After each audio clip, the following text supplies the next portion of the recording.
Ladies and gentlemen, Faye Nelson of W.K. Kellogg Foundation.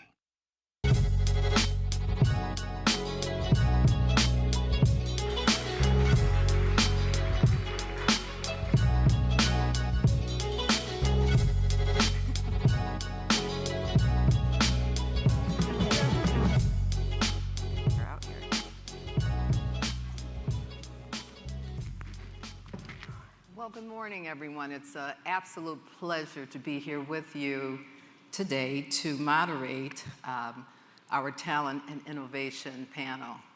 So before we begin this conversation, I'd like to set the stage a bit by posing a few questions. So first, how does Detroit ensure that this innovative future that we've heard this amazing conversation about, how does Detroit ensure that this future is inclusive and that Detroiters are part of it? Challenged with diversity in the tech field, we all know, some companies have created what's called hubs in cities like Atlanta to boost percentage of Black and brown workers. Thinking out loud, will this work? Will this work in communities like Detroit? We'll hear a little bit later in our discussion about the Apple Development Academy. Is this type of approach designed to work in terms of ensuring that, or supporting the inclusivity, if you will, of the tech sector in Detroit? And why can't Detroiters, or why can't Detroit rather, be on the list that the Wall Street Journal published in March of 2022, March of this year, about the exciting new tech hubs that are developing in places like Salt Lake City and Miami and Atlanta and St. Louis? And certainly, last but not least, what about the tech jobs in our legacy industries, the automotive companies, as they shift to an EV future? Will this future provide significant opportunities for Detroiters? That's the question. So we're going to begin with a conversation that builds on the two prior sessions. Detroit will have two major investments in building innovative companies about mobility and around tech. And we also heard about fintech entrepreneurs and how Detroit can build out more fintech companies. But the question remains, how can we ensure a more equitable Detroit? How do we build on the workforce to match this opportunity? So on that note, we have an amazing panel joining us this morning, beginning with, well, let me go to the end first, beginning with President Sam Stanley, President of Michigan State University. We also have Tammy Golden. Tammy is Executive Director, Diversity, Equity, and Inclusion, General Motors. We have Carrie Ebersole Singh, Chief Talent Solutions and Engagement Officer, Michigan Economic Development Corporation, better known as MEDC, and our expat, Ebby Parsons, Managing Partner, Yardstick Management. Welcome, everyone. Okay, so Tammy, let's begin with you. So General Motors is one of the 110 companies reviewing job descriptions to focus on skills versus pedigrees. Can you share with us what is 110? How does it relate with regard to technology and the conversations that we've had today? Awesome. So 110 is a coalition of 60 employers who have come together with the mission of hiring 1 million Black talent over the next 10 years. And the mission focuses on how we reframe the talent strategy so that it focuses on skills first. When you think about that, many times, you look at roles. They've been credentialed in a way where the degree serves the priority, but not necessarily are the skills highlighted. And one stat that came from Opportunity at Work that makes you really think through their report called Rising with the Stars is that 70 million of Americans are skilled through alternative routes. So partnering with 110 allowed us the opportunity to really open the aperture as it relates to the array of talent that is out there, and also to ultimately reframe our talent strategy. The way it works is that we come together and we do community of practices that focuses on Black talent, how we acclimate to Black talent, and we look to increase, track our numbers, but also look at retention and what it takes to retain that talent. Because for General Motors, we started our journey to our all-electric future with zero crashes, zero emissions, and zero congestion. We know that key priority has to be talent and how we invite talent into that equation. So 110 really has been a great partner in that education, along with other partners that have come through there. In fact, we were able to also connect with talent developers that allowed us to create this programming around our Java developer. And so when you talk about how can you do that, those partnerships are kind of key because you learn from each other, but at the same time, you can craft opportunities that for us, we open the door to equitable opportunities, and as people come in, they have an opportunity at further career growth and development, utilizing our tuition assistance programs or otherwise. So it's pretty exciting in terms of what we've learned in the last year, working with 110 and the partners, the 60 coalition companies that participate. Sounds great. So what type of jobs? Can you give us an example of the type of jobs that would be part of this 110 initiative? So 110 focuses on all talent, but a lot of the tech talent centers around software developers, Java developers, and I'll just say, when you look at it from a company perspective, you have to step back and look at where your opportunity and demand lies, as well as where you can really focus your energies on creating pipelines. So when you talk about apprentice programs, 110 focuses a lot on that because that's the pipeline building in roles where you know you're going to need talent. And I talk with Carrie a lot as well, so that's why she's shaking her head. So it's pretty exciting because this all-electric future will require us to really open that aperture. And it's kind of exciting also that we're having this conversation during the kickoff week for the North American Auto Show, where we'll get to showcase some of the products. Oh, that sounds great. So would you say, so you mentioned that talent is a huge need of General Motors. Can you speak about that in connection with the traditional assembly and plant jobs? Yeah, so when you think about it, and that's a great question, and the reason why it's a great question because I want to clear something up. A lot of times people think that there's this big overturn when it comes to this all-electric future in our manufacturing sites. But 90+% of the manufacturing site won't be necessarily impacted from the standpoint of how we build and produce the product.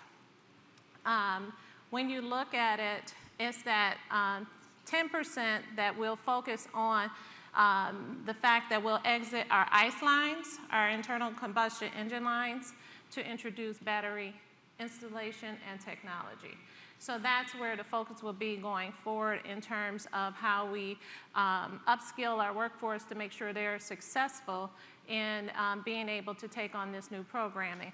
Now for us, this is what we've done for quite some time, and what the process of new product introduction, we just make sure we do it with a level of excellence and make sure that our team is ready for the build. From an engineering perspective, that's where battery technology and those credentials that may center around battery technology and capability kind of change in terms of focus for roles that will get created in the future. That's great. Thank you so much. Carrie, let's talk about MEDC. Yes, ma'am. Yeah. So just begin sharing with us MEDC's approach to identifying talent, especially in the tech. Let's talk overarching, and then I'd like to zero in on tech. Yes, happy to. And I just want to, first of all, I'm really excited to be up here, and this panel is exactly the type of partnerships from philanthropy, industry, education, and government to make things happen for our state, and I just need to start there, okay. There are three things that here at MEDC that we're focused on in relation to promoting talent growth in the state of Michigan. One is attraction and retention of talent. Detroit homecoming, I think the Lieutenant Governor gave a very good story about how he is Detroit homecoming. He left for a few years, came back. I know I met some other folks at dinner last night that also explained, he's not the only one. I came back too. So I think efforts and partnership with Detroit Homecoming, Let's Detroit, and there's organizations across the state working every day about bringing alumni or people connected to the community back to the community. We want to, I think part of our MEDC's role is helping convey the value proposition of our state. That could be our quality of life, that could be our educational partnership, that could be innovation in our spectacular mobility industry. We need to do an overarching communication effort that incorporates that value proposition. We do also talk to other employers. We want to help share best practices amongst the needs on occupational needs. Many of the things that Tammy mentioned that General Motors has been a leader in. We want to make sure our mobility industry, especially since it's connected to 20% of the jobs in the state, we are helping support them grow and innovate for tomorrow. We need to expand STEAM opportunities from PK-12 into higher ed. We know that we have a lot of work to do in this space. We have a STEM council at the state of Michigan that does do some funding. We have amazing philanthropic partners that I know concentrate on programs in the PK space as well that we want to, how can we develop a more at-scale model to not only have teachers educated in STEAM roles, but also providing those experiential, if I hit all the syllables, opportunities for our young people in the state. And last, I talk a lot about educational partners, and I warned President Stanley I may gush over him a bit. I cannot tell you how much MEDC has valued our partnership with Michigan State University, University of Michigan, and beyond. We work with community colleges, et cetera. I saw Dean Gallimore here from U of M. I just want to really mention that our partnerships, the support, the innovation to customize curriculum to meet industry needs, we are in a unique time, and I am grateful for the leadership at our institutions that are going to help support our state and grow. Let's see, what else can I tell you, Faye? These deep partnerships, and higher ed especially, but we want to especially, I talk about reverse engineering a lot, curriculum, because a lot of companies will focus at that top line talent, but how do we take those specific needs into that PK-12 system? And that's a big, we're talking big systems. We got to look at how we pilot this and no longer accept that the zip code that you are born in indicates your destiny. We want to help create specialized programs so we're capturing kids. Capturing is probably not a great word, but supporting kids with those STEAM experiences before they hit 5th grade. Capture that imagination, that passion, set the table for that aptitude that follows for their prosperity growth, and then also it's a yin and yang with our industry partners. So that's a little bit, and it connects directly to the high-tech innovations. I got to tell you, Faye, you mentioned a stat in your opening. I do want to say Michigan has recently been recognized as one of the top global startups on the globe. Wow. Okay? There's something, if you didn't know, I think everyone in this room knows something is happening here in Detroit. So I think we are here to partner to help support and grow all the innovation that's happening across the state. So we've been talking a lot about, and that's great to share. Thank you so much, Carrie. But what role does the MEDC play, or should they play, as it relates to all of the incoming technology presence in this state, but especially in communities like Detroit, what role should they play to help to ensure that the workforce is as inclusive as possible, and specifically Black and brown folks? Yes. It's a deep responsibility. I think both our CEO, Quentin Messer Jr., and myself, when we look at talent and what we need to do for the state, there's a deep responsibility to the communities across the state. And what does that mean? Our responsibility is, we talk to companies all the time, we talk about the needs, we know where the growth areas are headed. Our responsibility is to work with the Michigan Department of Education to talk about how can we get into the ISDs, how can we partner, how do we take this at scale? There's a lot of challenges. This is not an easy thing, but we know we can partner across state government, including labor and economic opportunity. You know, everyone is willing to lean in to get into, you know, school systems, to figure out how we use state funding to partner and build out unique programs, bring companies that are willing to donate robots for kids to play on and learn. And then also that it's that career experiential, you know, bringing companies to the table to say, we'll offer an externship to teachers so they know the cutting edge innovations that are happening on our floor. We'll, you know, have kids job shadow and mentor. We want to create a system where we can have that convening power, sprinkle some financial support, but really drive that collaboration. Well, that's good. That's great to hear. You also mentioned that you do a lot of sharing of best practices, speaking with organizations, other you know, entities similarly situated, just to learn more from. And I'm not sure if you're aware of the Twitter program, where Twitter in 1 year realized a huge increase in Black and brown workers based upon their, bringing the digital economy to where people live. And these are places like Atlanta and other areas that I mentioned. Is that something that you think MEDC might be thinking about, or work to, how do you think that might work?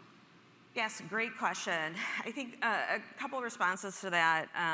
One, best practices, I was actually going to go back to something that Tammy shared in terms of working with employers to talk about, do you really need a 4-year degree to operate or do that occupation?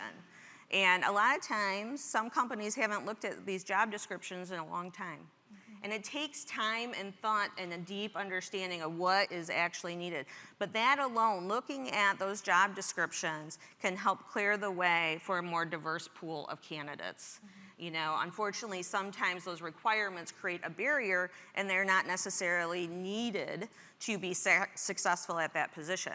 Not every position. I still want an engineer working on my car that I'm gonna drive, right? I think that we have to, this is not the greatest metaphor, we gotta crawl before we walk at MEDC. Our mobility industry is a huge sector, that we need to help on those advanced skill set on the high-tech area. But I think we also have ecosystems, smart zones across the state that are working and sharing best practices at the community level and helping problem solve. But I think we're gonna see that as a growth area, I would say in another year. I'm being honest. I like to jump on that just Oh, please. I do think this convening is a key aspect of growth and effectiveness because it gives you a bit of efficiency. And one credit I'll give to the MEDC is that they've convened the companies together in a talent action team focused on that engagement with community colleges. And as an employer, it helps when you can kind of convene for the same goal versus being invited to a lot of different settings that have the same goal.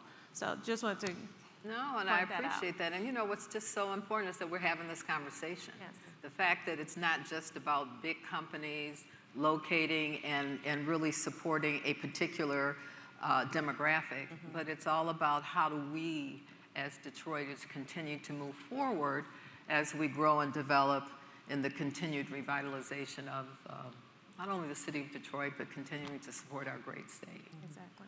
So, Abby, I'm so glad you're here. He is our only expat on the panel. But anyway, you're a consultant now in Atlanta, which is seeing a surge of Silicon Valley companies setting up tech hubs. So let's begin, and maybe everybody else knows a whole lot about tech hubs, but it would be really great if you just sort of laid the foundation. What are tech hubs? How do they come about being, and the value add?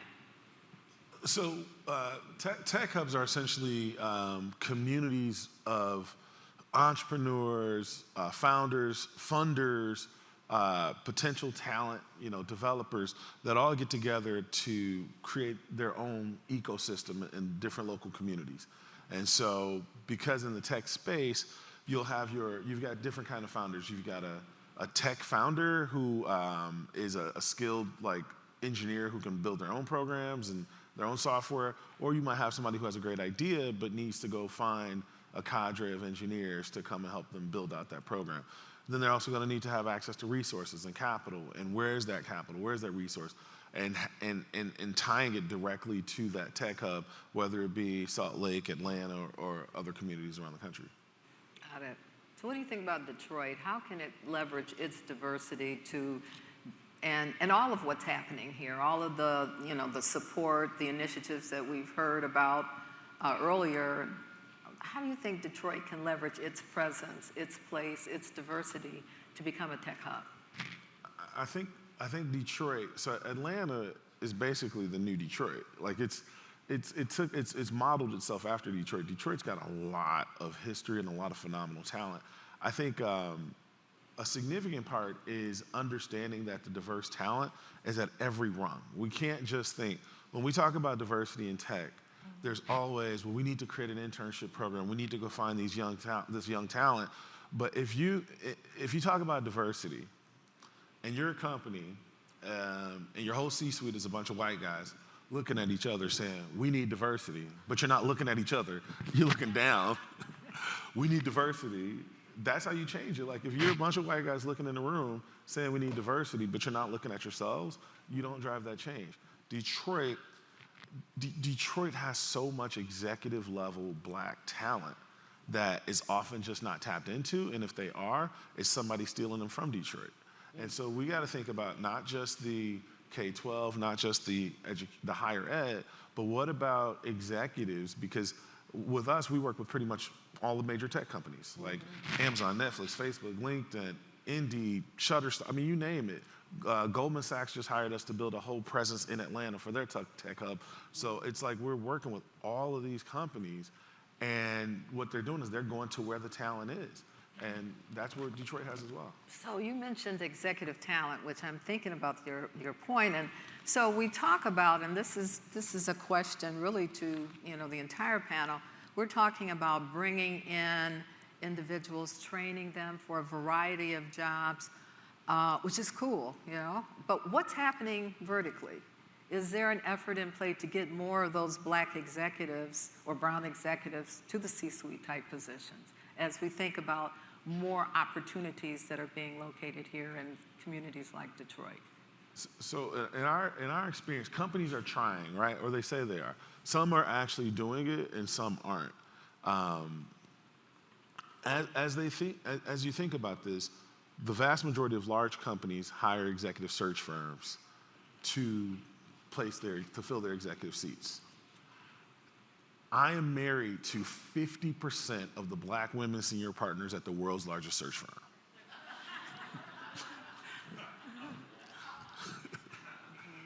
When you put that in perspective, think about the data. 75% of white Americans have 0 non-white friends. And that is like a 2014 Harvard Business Review study. The remaining 25% have 1 Black, 1 Asian, 1 Hispanic friend on average. 80% of jobs are filled from your personal network. If you think about social stratification and how it all works, white guys are at the top, which means they have the least diverse network because they don't have to. Black women and then, actually Latinx women and then Black women are at the very bottom of social stratification. So what that means is, if you find a black woman executive, she's been vetted about 15x that of her white male peers.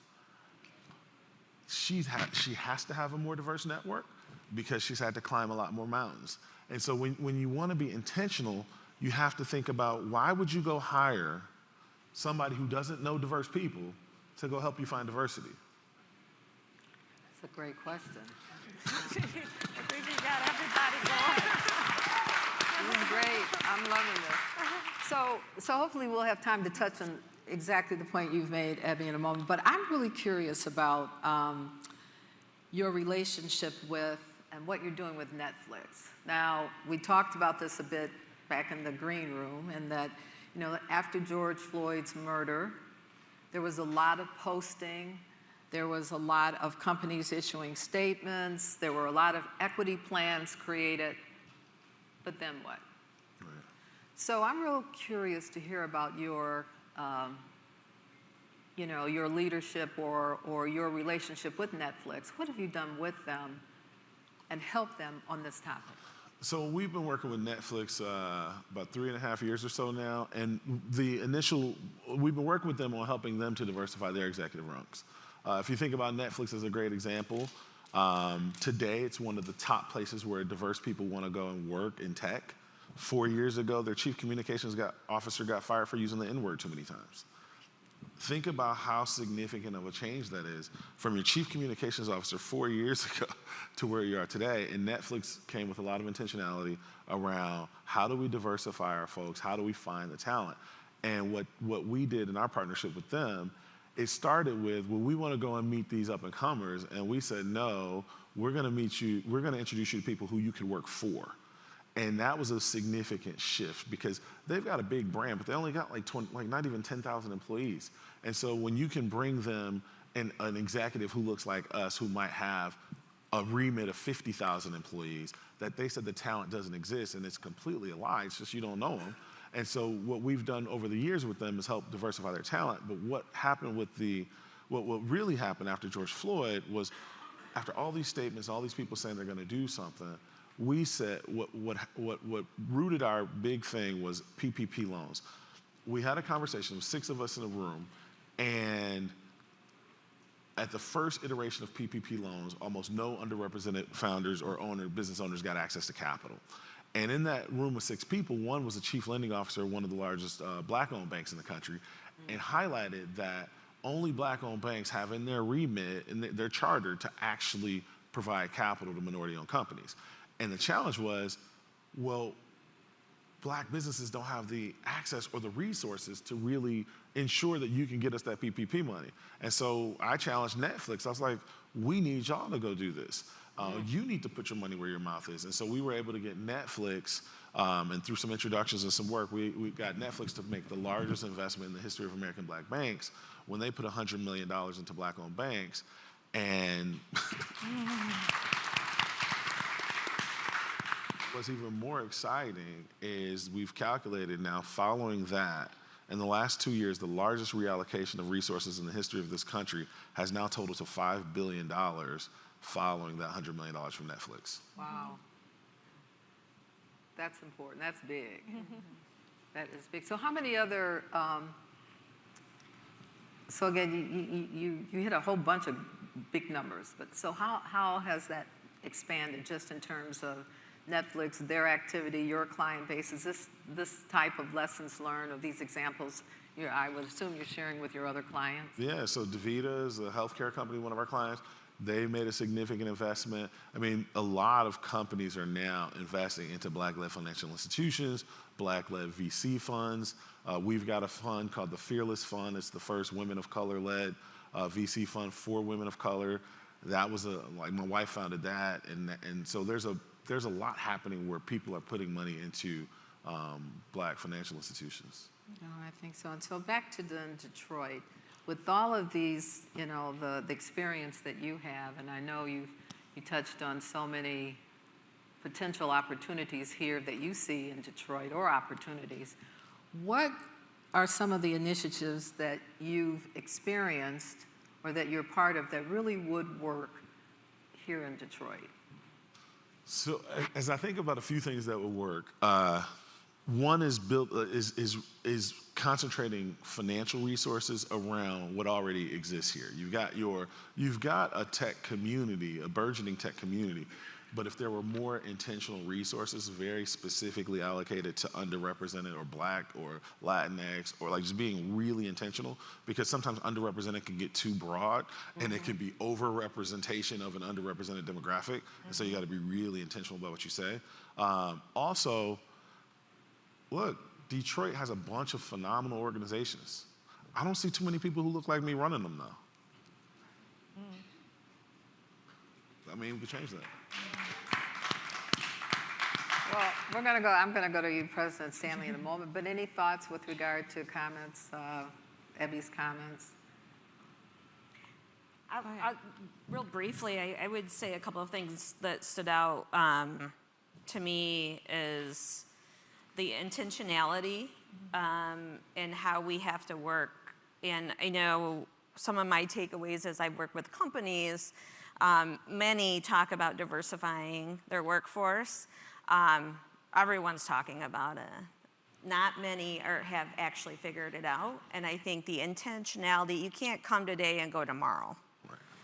To me, it's about relationship and how to infuse that into that recruitment program, whether it's program, recruitment, et cetera. And I think government does have a role again in identifying areas where we can, again, promote specific programming in areas, again, before 5th grade, so we can capture, I use that word again, capture folks and get them on track and inspire the future. So, and I do think that there are a number of things that we could point to. We've been working with the Middle Cities Association, which is the school districts outside of the city of Detroit that are in urban areas, to talk about focusing some specific customized curriculum to meet our mobility needs, which do fall into many of those STEAM and high-tech areas. So, so there are some things that we are starting to grow, but it is hard sometimes to get the folks to focus on the intentionality. Yeah. I'll add to that, and thank you for that, because you had me captive. Yeah, all of us. Exactly. When you think about this work, what's key for me is how we weave it into the fabric of our organizations, because the key right now is that we not treat it like an initiative. And so many people treat it like an initiative, and initiatives come and go.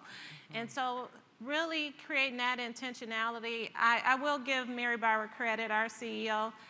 She stepped up. She said, we were going to become the most inclusive company.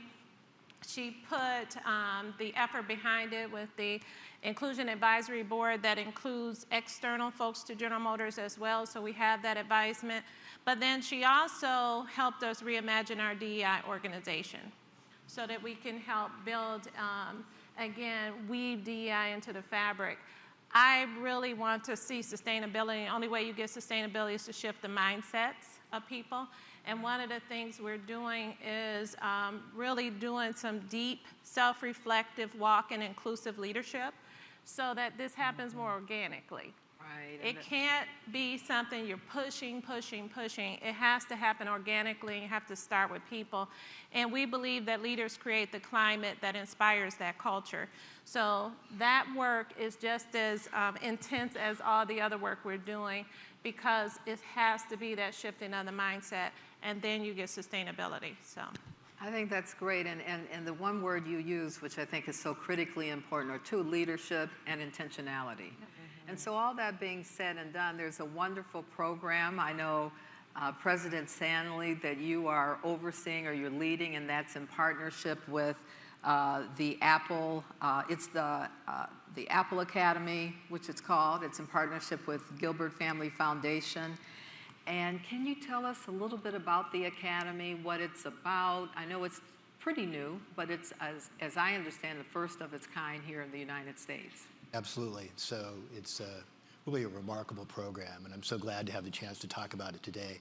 And I think it really epitomizes some of the things we've talked about. As you mentioned, Faye, it really is a partnership that took place between Apple, they're the leader, and I'll talk a little bit about the initiative that led to it, but with Michigan State University, because we'd done partnerships with Apple in the past, and so there was a connection there that I think made a difference.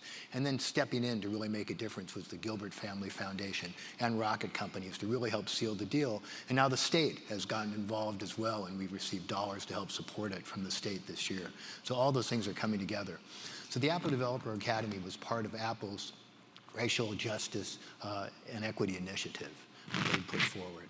And they began overseas. So they established these academies in a number of countries around the world. And they waited for a while before coming back to the US. And they were looking for a site where they thought they could be successful. And they picked Detroit. And we're really proud about that. And I mentioned why, in some sense, because of the infrastructure, because of the opportunity, and because of what's happening in Detroit. The energy that's here, I think, made a difference to that. So I think all those things came together in a positive way. What the Academy does is it provides an opportunity for individuals 18 and above to come and learn coding for Apple apps. So they learn how to code for Apple apps. But more than that, and this is why it's great to have Michigan State as part of it, you also learn to do communications, to do marketing. So once you've developed these apps, you might be working for a company when you develop them, but you also might be trying to start your own startup company as well. So that's very exciting to provide those opportunities. So it begins with the foundations course, where people have a 30-day opportunity to kind of develop some of the skills for coding. From that group, people can apply to go to the academy. It's a 9-month program, and the costs are completely covered by the program. So for students, it's no cost essentially in terms of that part of it. So that's amazing. That is absolutely amazing. I can't believe that we're almost running out of time. So I have to stop, be respectful for the fact that we really do have two special guests that President Stanley is going to introduce us to. So I'm going to take a moment to thank Carrie and Ebby and Tammy for a wonderful conversation. Thank you so very much. So we're going to scoot right off the stage, and I'm going to leave it to you. You'll be in great hands with President Stanley. Thank you all very much. So we've just been talking about talent and innovation,